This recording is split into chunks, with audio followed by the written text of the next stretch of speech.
Good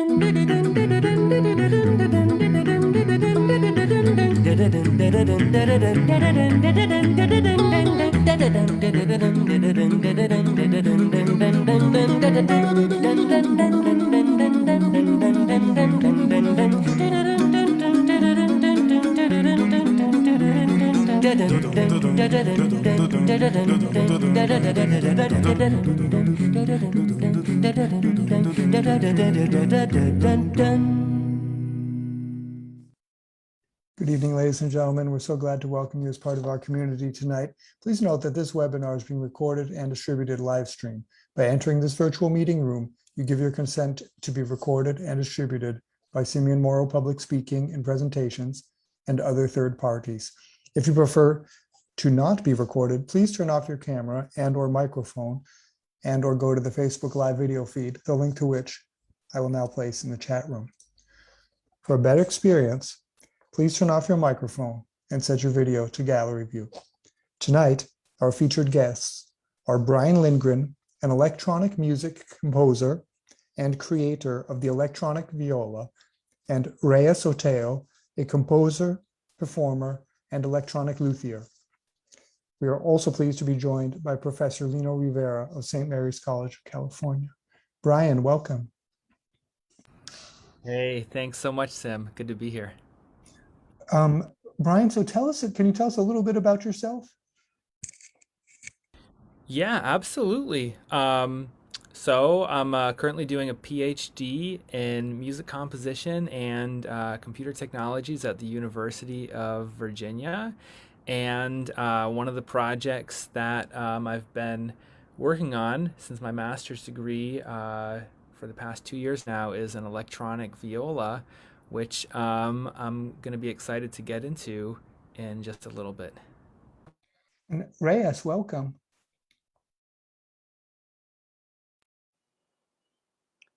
Hi, Simeon. Reyes, can you tell us a little bit about yourself? Of course, I am a composer and electronic luthier living in Malaga, and here I teach the future composers at the High Conservatorium of Music. Wonderful. Well, thank you both for joining us. So, Brian, I believe you're going to begin with a presentation about your creation of the electronic viola. Take it away. Awesome. Thanks so much, Sim. I'm going to share my screen and hopefully this goes as well as I can. All right. Okay.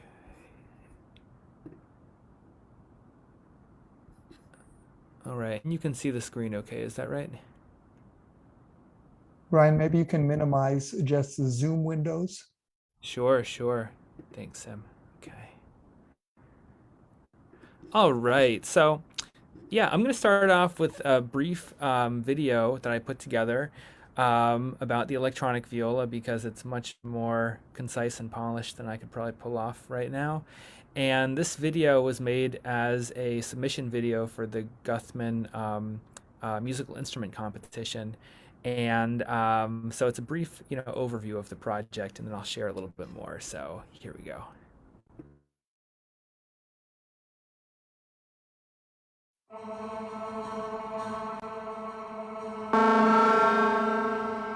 I was doing my undergrad in viola performance, and I had also gotten interested in composing electronic music. And I loved the world of possibility and the infinite sonic palette. The only thing I just struggled with was that there was no way to use the viola as a way of creating electronic music.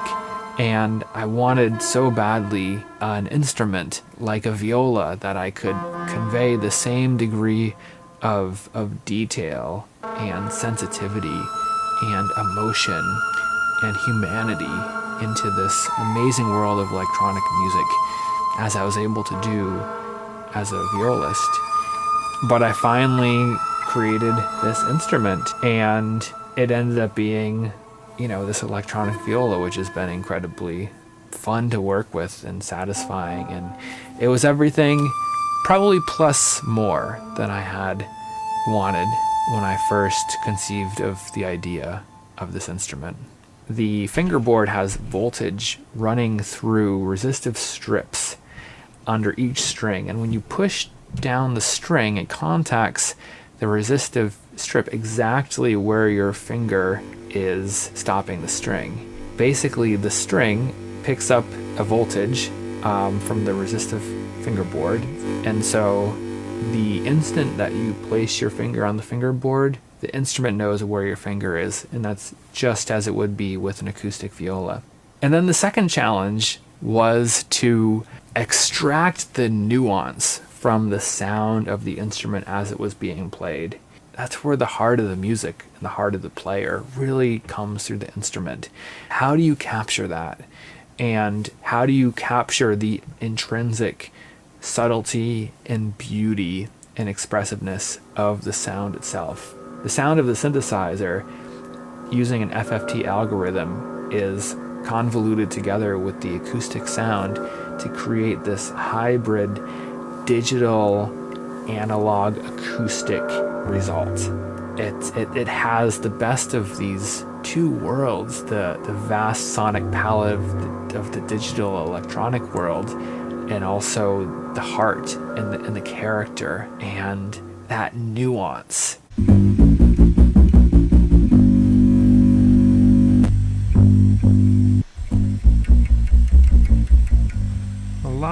Lots of variation.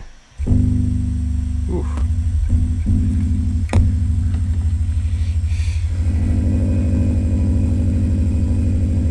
Wow. Love that. Ooh.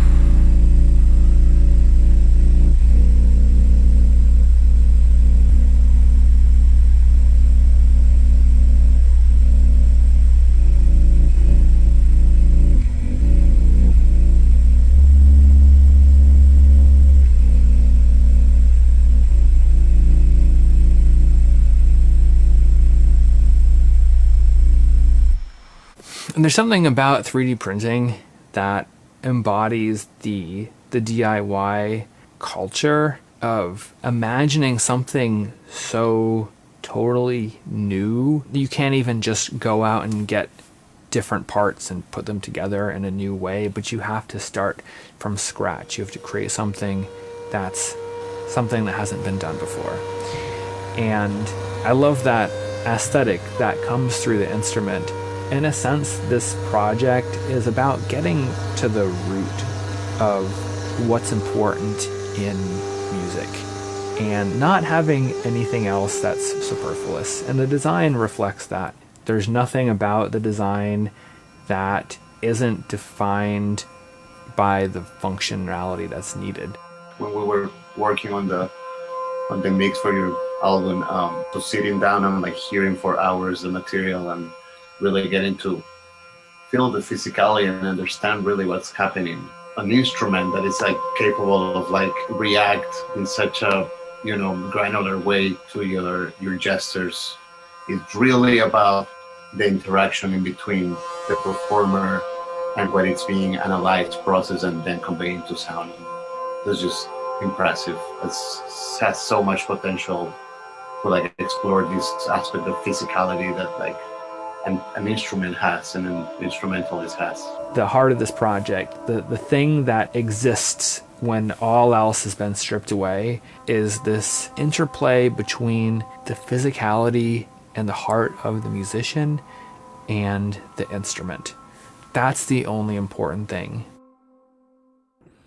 So that's a bit of background on the electronic viola.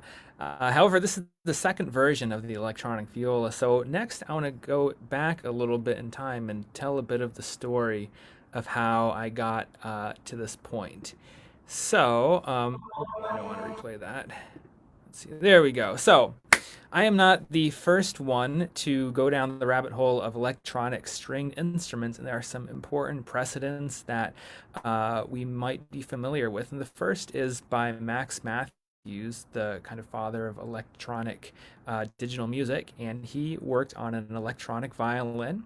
And then there's also the Zeta Violin Company that makes a MIDI violin, founded by Keith McMillan. And these are things that happened in the 1960s and 90s, respectively.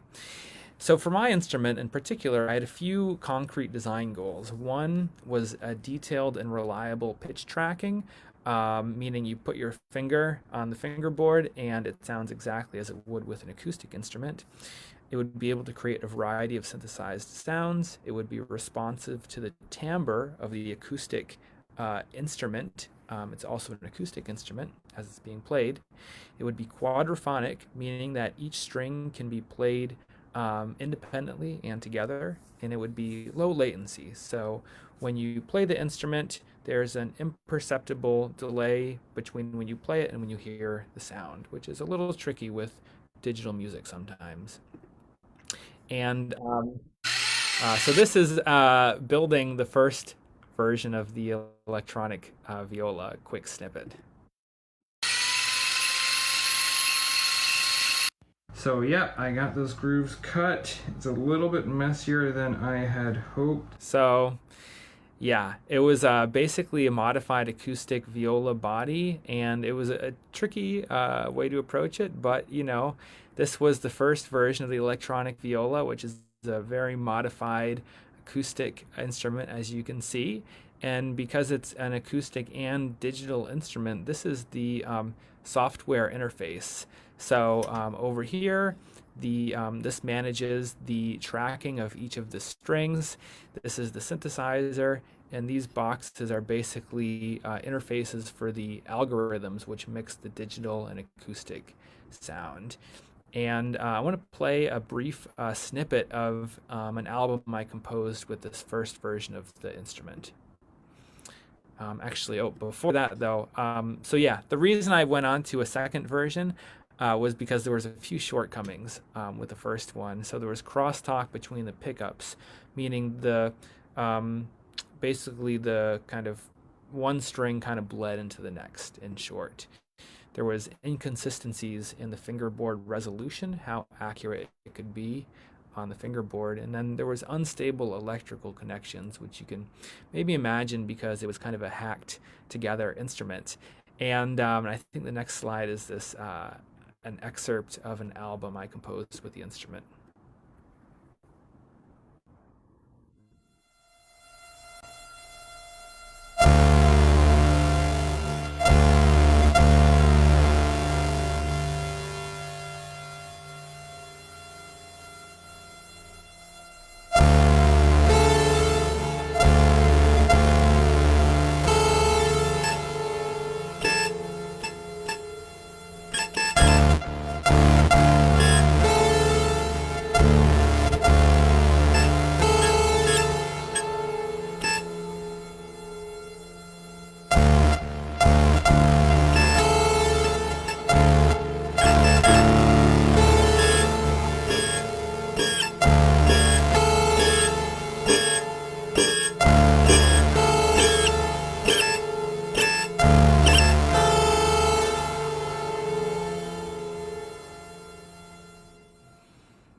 So this leads us to the second version of the electronic viola, which the film I just shared in the beginning was about. And yeah, this is a 3D printed version, and it really overcame a lot of the hurdles that I had faced with the first version of the instrument.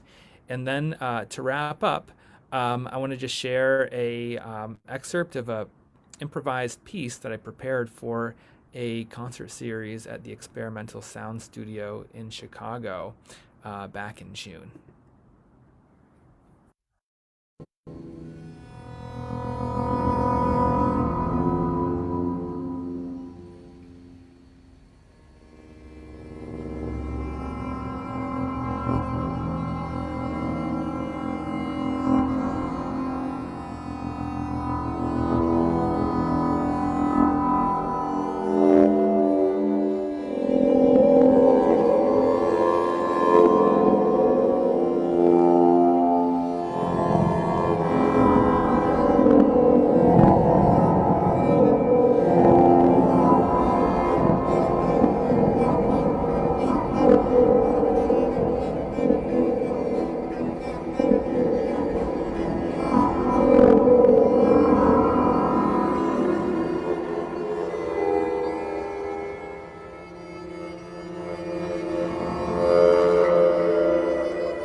All right. So there it is. Sorry, it was an abrupt ending. But yeah, so again, this instrument actually I just submitted to the Guthman Instrument Competition. And about a few days ago, I found out it got into the semifinalists round, which I'm really excited about. And one important aspect of this round is to get audience participation votes. So I'm going to drop a link in the chat, and if you're a fan of the electronic viola, please head over and give it a vote. But anyway, thanks all so much, and yeah, that's it. Brian, wow. So just to be clear, in the recordings, we saw you in several different windows playing at the same time. So those are actual, you recorded different tracks and then dubbed them or superimposed them one over another. Is that what we're seeing there? That's it. Yeah. So it was all multi-tracked, and the idea was that was basically because the instrument itself has a lot of different sonic kind of possibilities, and the world I was envisioning was, wow, what kind of um, you know vast array of sounds, what kind of palette can I tap into just using the electronic viola?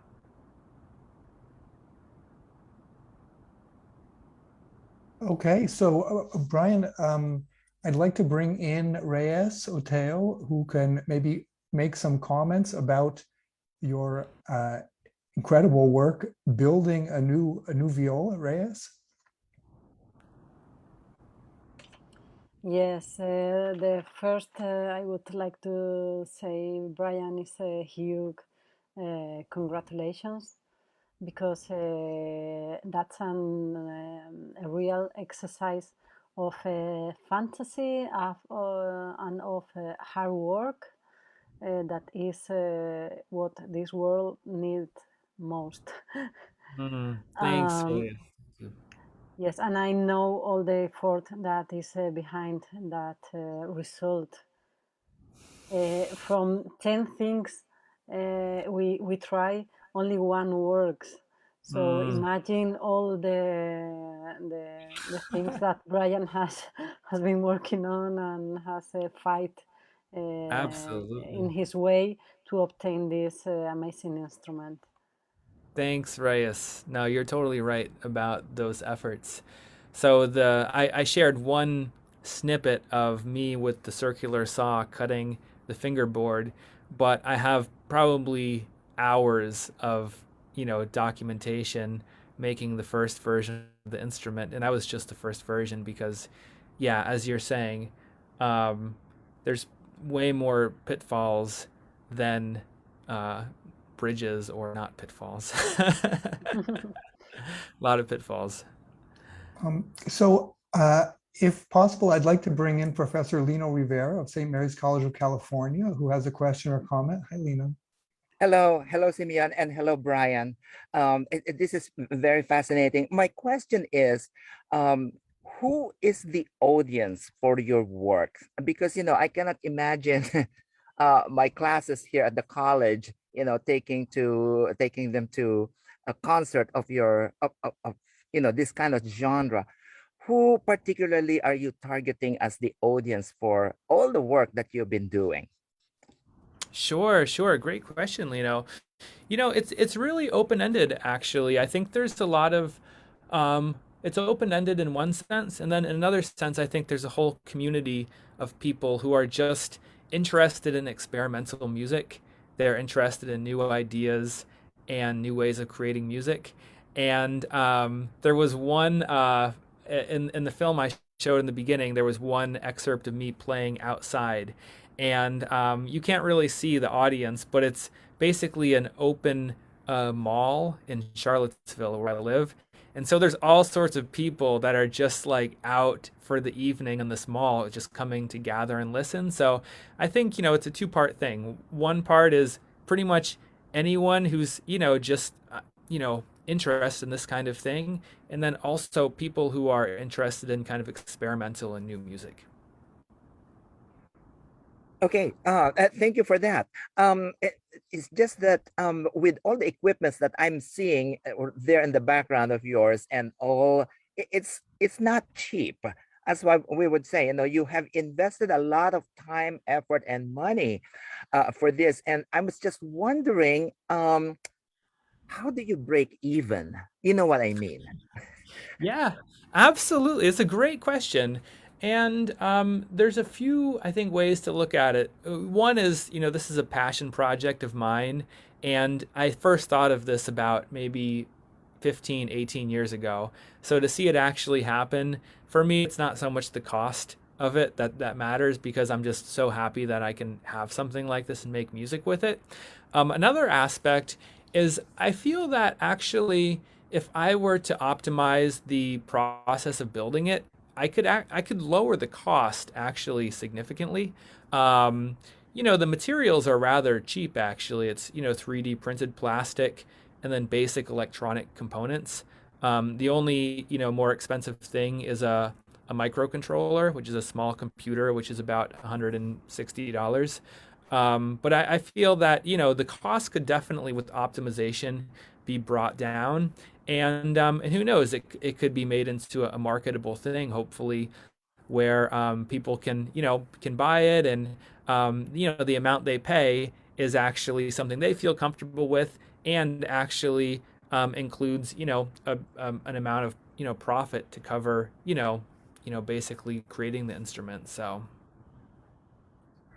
So, Brian, before we get to back to Reyes for her comments, I'd just like to ask you, based on what Lino said, has the reception been good also among violists and the general public?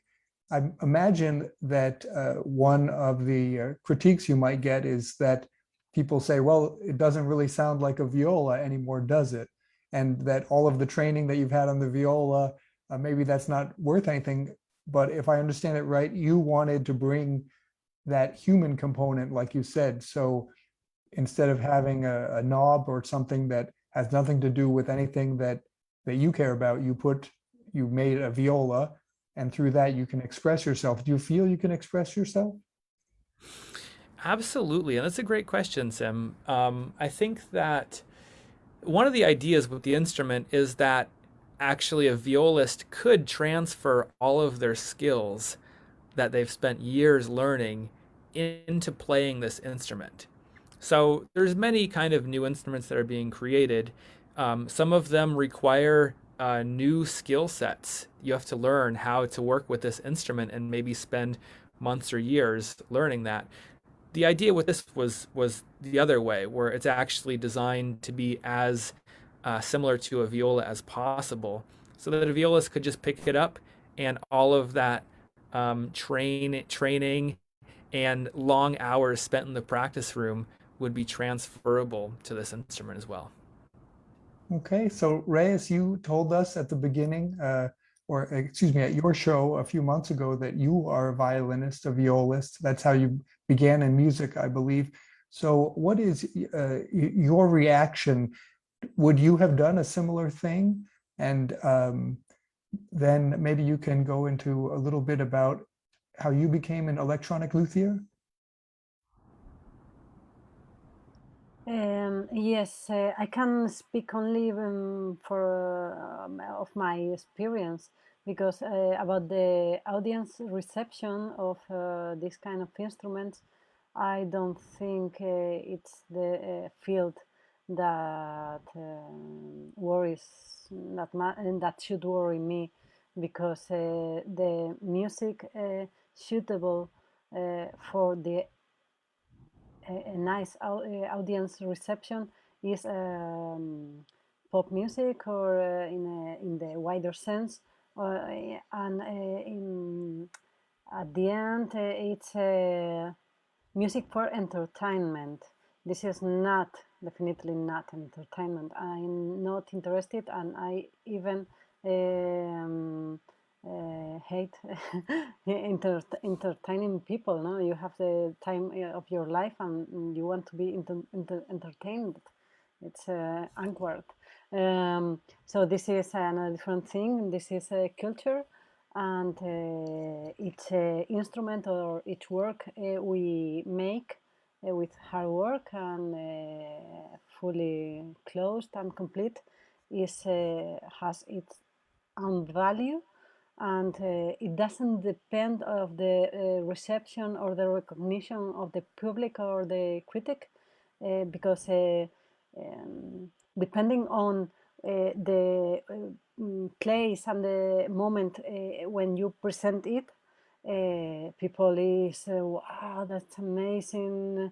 How have you been all this time? How didn't I know this exists? And in other theaters or in another festivals, people remains cold, like. So it isn't anything I think should occupy the mind of the creators. And Reyes, to be clear, you said, so this music that you make, the musical instruments, and that I believe Brian also makes, you're saying it's not for entertainment. This is not entertaining music. How would you explain the music then? What purpose does it have?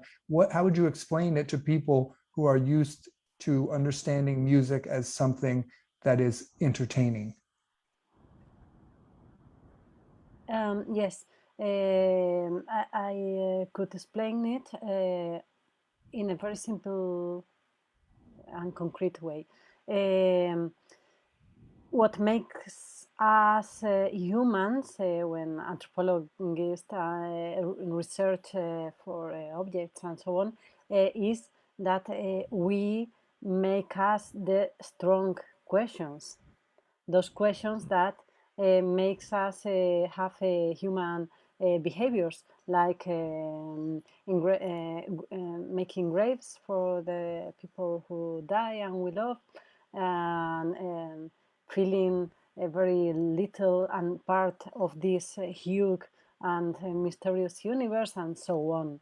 So the response developed by humans to these questions and these breaking ground feelings and experiences are mainly three: is religion, philosophy, and art. This is formulated by my beloved husband. Each one of the three use some different means to respond to this. So art, when you watch in an appropriate way work of art, you feel the same abyss inside you than when you feel this kind of transcendental experiences. That's Brian? no entertainment. Wow. No way. Brian, your reaction? That's great. I totally agree, Reyes. I mean, in a sense, there's many ways of creating art. Some art can be, yeah, it's like, top 40 music that you pop on and it's fun. It's fun. It's all good. There's other kind of art, that's meant to challenge the audience in a sense, to help them, to see a new perspective, to have some sort of, breakthrough maybe in the way they think or believe different things in a meaningful way. Just like, Reyes was sharing about the power of philosophy, religion, and art, as being these kind of maybe bedrocks of culture in a sense. And so, yeah, I mean, I think, you know, I think art has that multi-dimensional aspect to it, where it can serve many, many different roles, and it doesn't have to be entertainment. It can really serve a whole vast other purpose as well. Okay. So Reyes, now how about I invite you to give your presentation? Yes, thanks.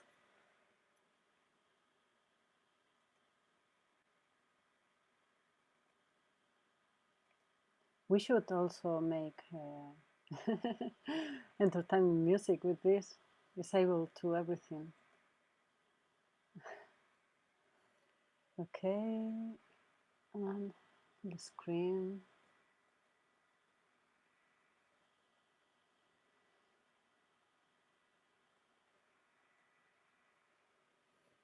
Mhm.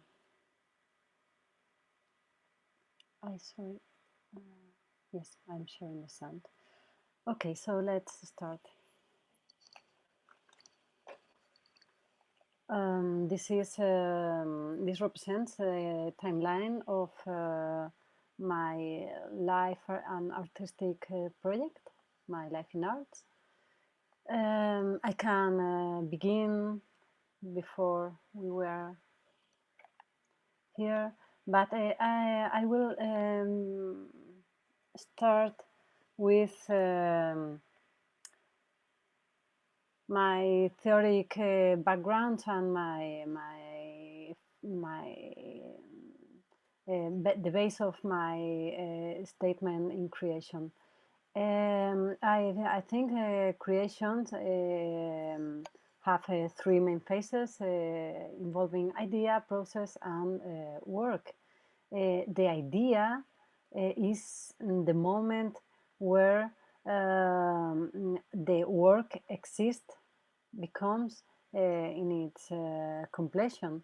The idea is the complete sounding image of the work. When you imagine it, Ligeti has reported this, he imagines, and then later comes the technique to try to fix this sounding image. I also think it exists, the work, in a perfect way in the composer's mind, and that composing is an act of philosophy in the sense of poetic or musical reason. That is a concept of the Spanish philosopher Maria Zambrano, also from Malaga. That it's I think the future of aesthetics and art philosophy. So I think it's expected that the result, the work that you can hear and watch and expect, has to be the most identical to this idea that was born in the mind of the composer. So the professional composer is expected to have the techniques and abilities in order to notate and recreate the idea the closer and more faithfully, so the work is the same born in his or her imagination, not the one suggested in the way or mediatized by the technical means. So what I want to highlight is that I think many times the way of writing or editing the final support of the work deforms or even finalizes with a different thing that doesn't correspond to the idea, and it's worst because it's more is in a more common space and has more common ways of composing because of the means you have used that millions of composers are using at the same time. So what are in the middle of these two things, idea and work? The score notations, the way you annotate the music, the sound objects and materials is the instruments, the violin, the viola, the scenes, the samples. Are many people that uses from libraries, sound libraries, or the presets of the samples and so on. The software also has many of them has grids and are inviting you to make some kind of music and not another one. And also the hardware, the interfaces and the instruments you have in your studio involves some flux of work and some results that are implicated. So I have some compositive dogmas that are design, develop, and build your instruments, record, synthesize, or whatever your own sounds, hack and hybridate your software. Your software, because they are the genome and the flesh of the work. And let your music be as precise and genuine as it has been constructed by your imagination. Also, this is what we were talking before. So, music is the same as philosophy and religion in some way, as my beloved Martin Jaime very well says. This is the big, groundbreaking experiences that we all experience, and the transcendental questions. And also, I want to say, as John Dewey, the also philosopher, says, the enemies of the art are the hurt-fainted ones.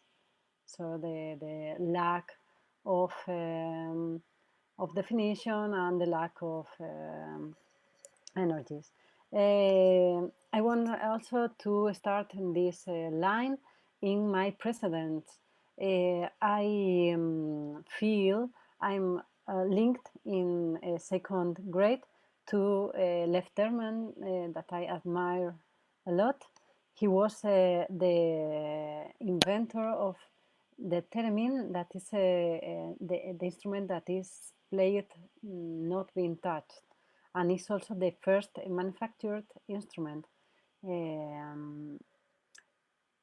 This invention sounds, maybe you can remember it from the films involving UFOs and so on.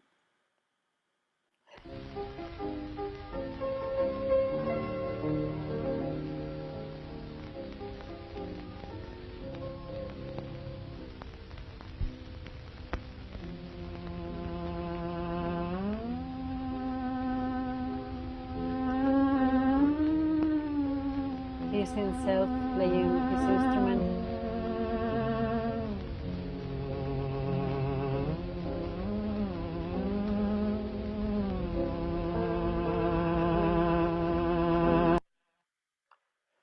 It's amazing because it works in a very, very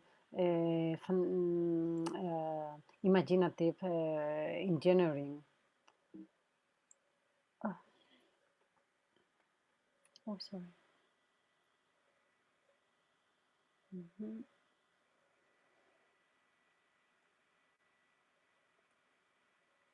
So this is he, the old man is he in the Steen, that is a laboratory in Amsterdam, is the center in Europe of instrument building and instrument luthier, centered in touch.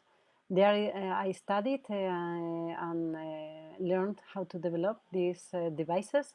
So the person taking this photo of him and Michel Weiswitz is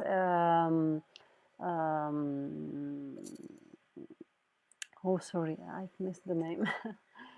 Frank Valdé, that was that taught me this means.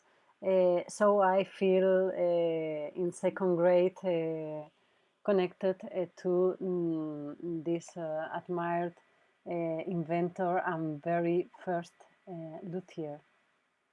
This is me and my colleagues in a course there in STEM. So I will mention some of my more than 30 instruments developed. I'm sorry.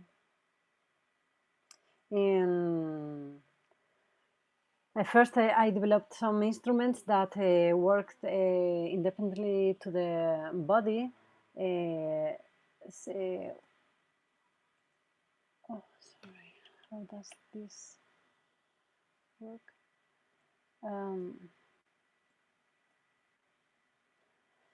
This one work with body movements and was invented as the other instruments that I'm showing here, but my my teacher Diana Perez Custodio, for a work of her.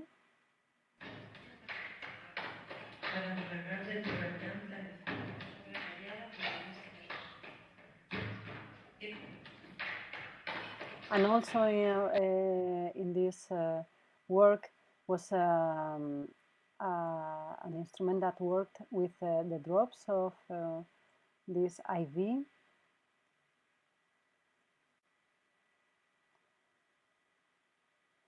And another involving the humidity of the hands and the light of the surrounding.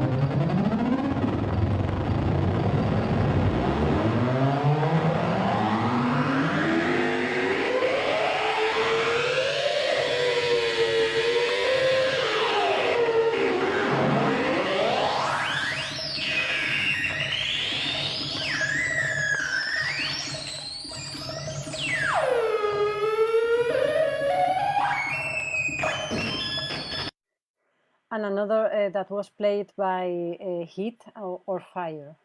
You can see here how it's played.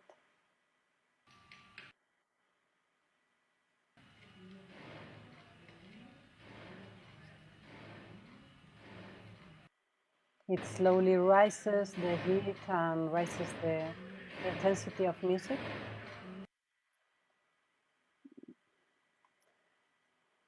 Later, I developed a device for the dance that is the magnetotaxic yaw. It was a sensor attached to a horse yaw, and Olaf Keller danced it.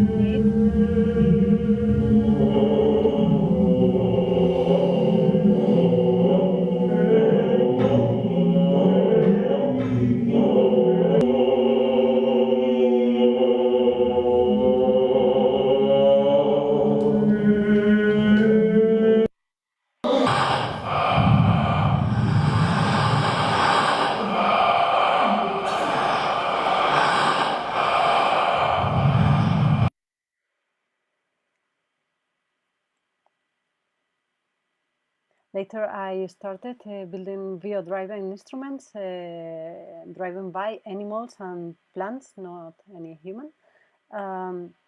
So here we can find the fructophone that worked by pins on fruits, vegetables, and here also meat.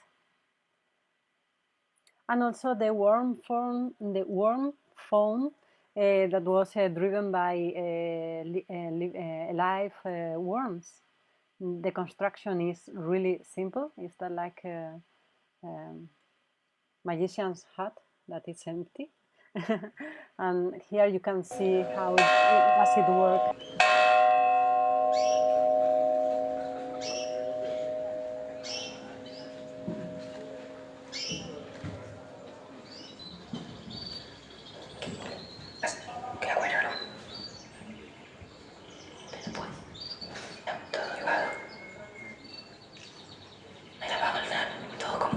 They are playing this whistle,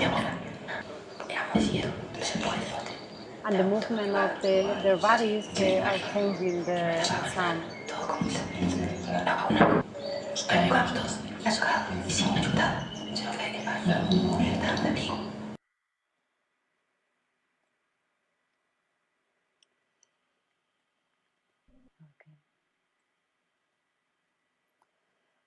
There I started bringing the instruments to the closest to the body, closer, sorry. So I built the interactive apron.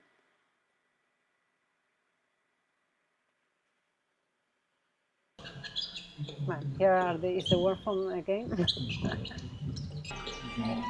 The viola and the apron.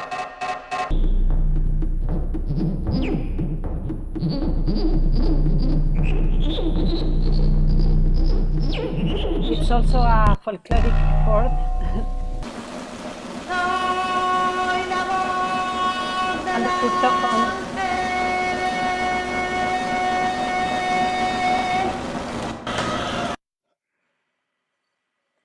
This is the second version of the fructophone that works with an axe. And this is the Dolorosa cyborg. It's like a cyborg metaphor, a goddess. Nosotros, por el contrario, trabajamos con algo intangible. El sonido solo se puede escuchar. No lo vemos ni The lo... dancer is Carla Beal.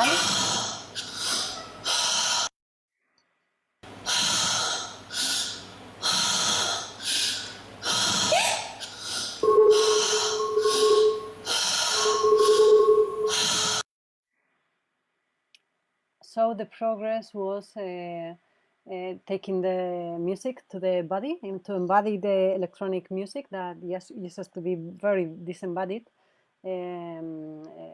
usually. So the end is the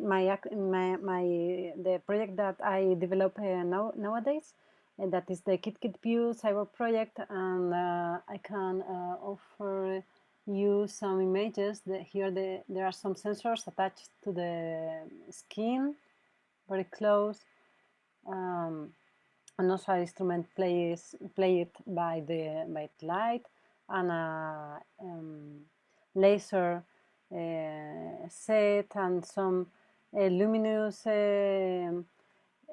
elements that are used for playing the sound. So there are some moments involving synthesizers, like this one, another involving Doppler devices for the live in the concert beating heard.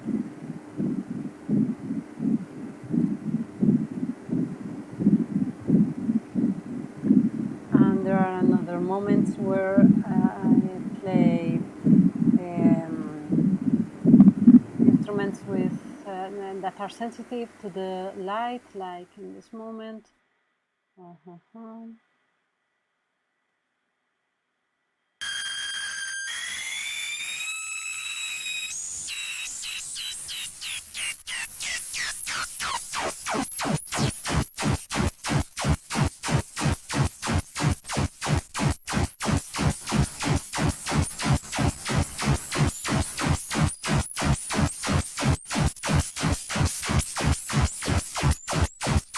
And also a moment playing the skin devices.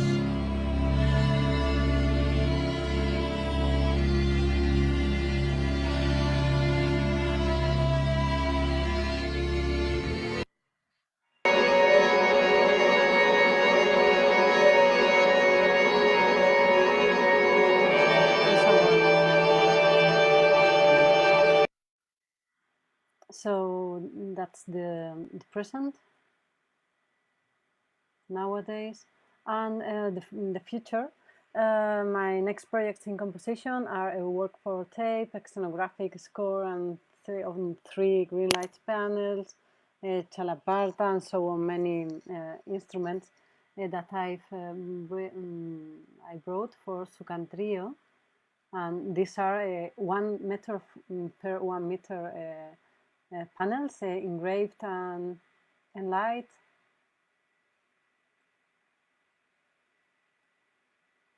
They are transparent. I'm waiting to the premiere.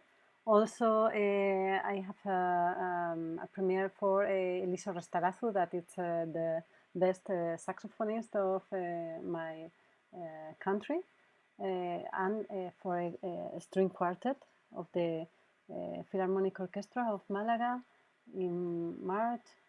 Also, a show with Rubén Díez, that it's a wonderful organist, and we are designing a show involving synesthesia with electronics.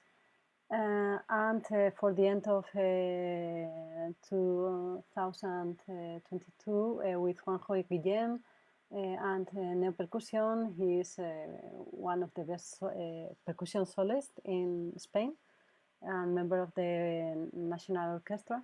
We are designing also show involving Kit Kit Pio and himself on stage. And about the future, about my developments in lab are I'm investigating on music and robotics, and also about music and electrobionics. I'm working with colonia of fungus, bacteria, and so on. And I don't know if I will have success, but I want to make my music somehow with them. So thanks very much. Wonderful. So, Brian, quickly, I'd like to ask for your reaction. Absolutely. Reyes, beautiful work and such a large body and, vast array of different, I think, expressions of your ideas and your talents and skills. So yeah, really beautiful stuff. I feel like each one of these pieces we could have spent maybe like an hour on, but thanks for for just giving us a taste of all this work. I wanted to ask you about one of the ideas you shared in the beginning of your presentation, and it was on one of the slides, and it said something about the importance of building your own instruments, creating your own software or hack your own software, create your own samples. And I really love this idea of creating things organically with your hands. Having not just composing with sounds that exist already, which is also beautiful, but creating the sounds and then composing with them. When did you first decide that that was important for you? When did you decide that was the path you wanted to take as an artist?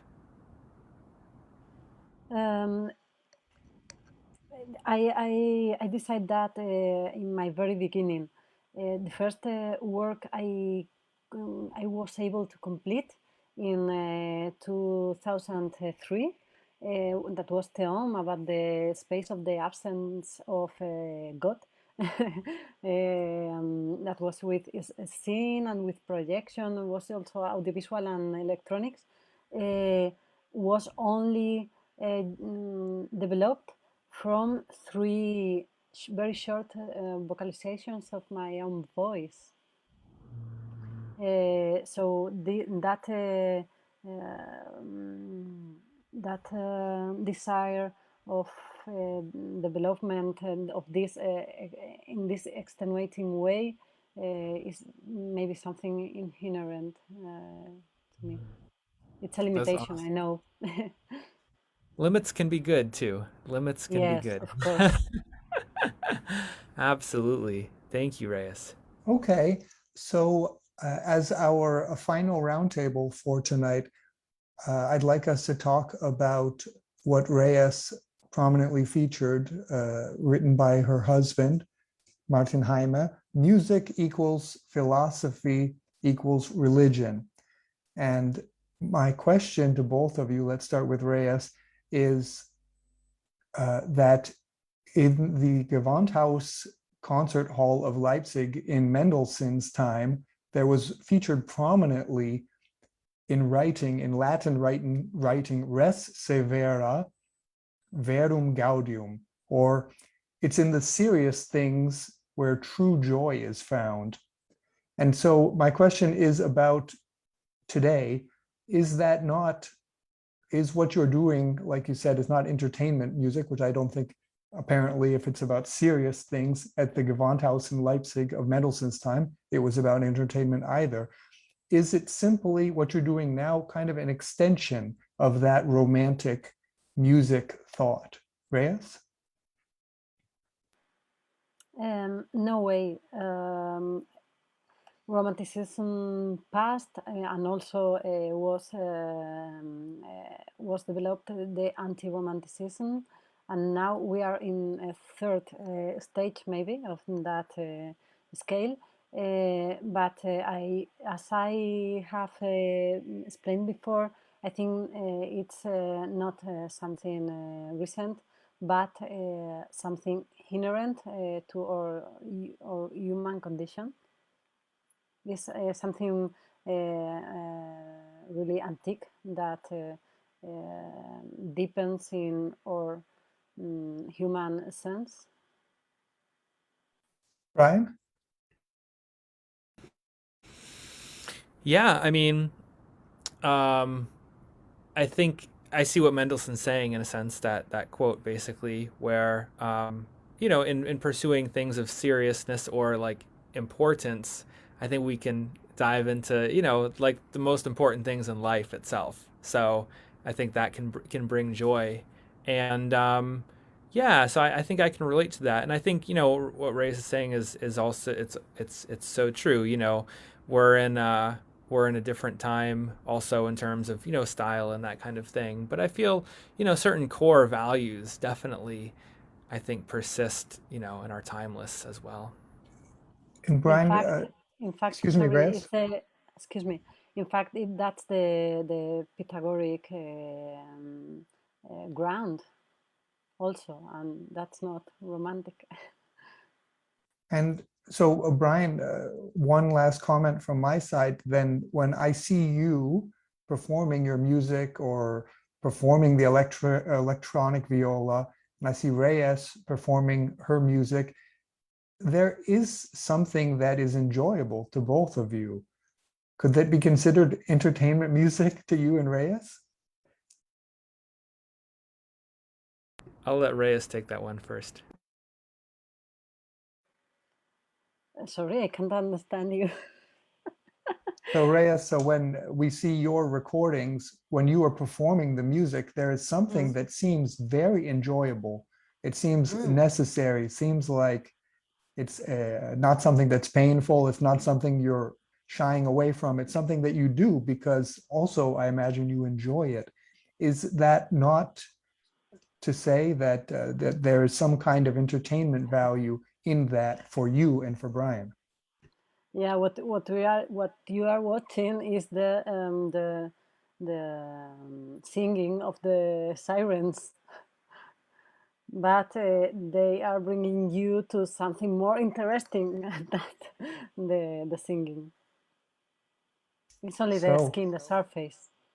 so the pioneers are leading the way. So I'd just like to ask Brian now, what's the future look like to you, Brian? I haven't thought about it.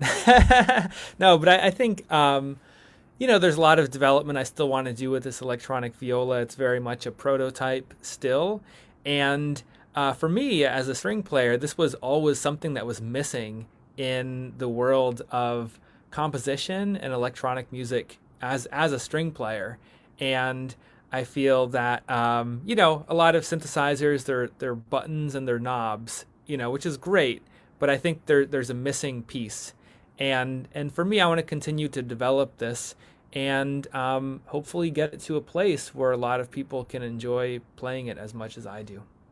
Fantastic. So, but in the near future, of course, we have this Gutmann competition at Georgia Tech. So we hope very much that you go on to the finals. And anyways, people are allowed to vote. All of us, we can all vote and support Brian's viola. Reyes, you showed us that you've got some upcoming concerts, I believe. But what does the future look like to you? I don't know. Maybe we all will continue making having new ideas, and we will be eager to materialize.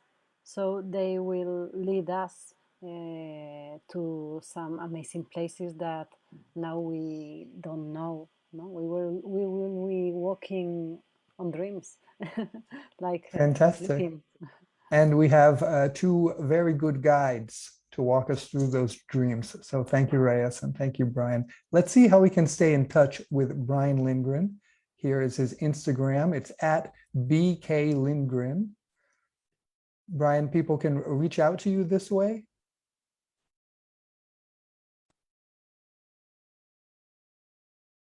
Brian, can you hear me? Can people contact you through this Instagram site? Yes, sorry, my internet froze for a second. Yep, that's me. That's where all the Brian news gets posted. And people can reach out to you through this Absolutely. Instagram page? That's right. Yeah, there's a message function in Instagram. Okay, fantastic. So that's again at BK Lindgren. And let's take a look at Reyes.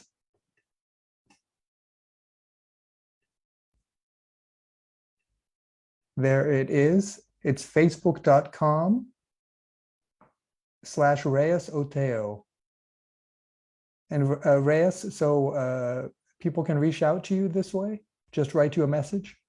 Yes, of course, and also if they want to see the past works and so on, I can leave drop in the chat my web page. Please do. Here it is. Thanks. Okay, fantastic. So there we have it. So again, thank you so very much to Brian Lindgren. Thank you very much to Reyes Oteo. Let's take a look at next week. If I can get the right window up. There it is. So next Wednesday, we have Spearfisher and Jolt Bognar, Real Music. Where does classical music end and commercial music begin? Spearfisher has been dealing in earnest with that question for some time now. Though the music professional was rigorously trained in the conservatory and even earned a doctorate in piano and composition, today, most of his commissions come from the commercial music industry, a music some might not consider real music. But classical and commercial music don't have to act as substitutes for one another, as his work has discovered. They go much better together than they do apart.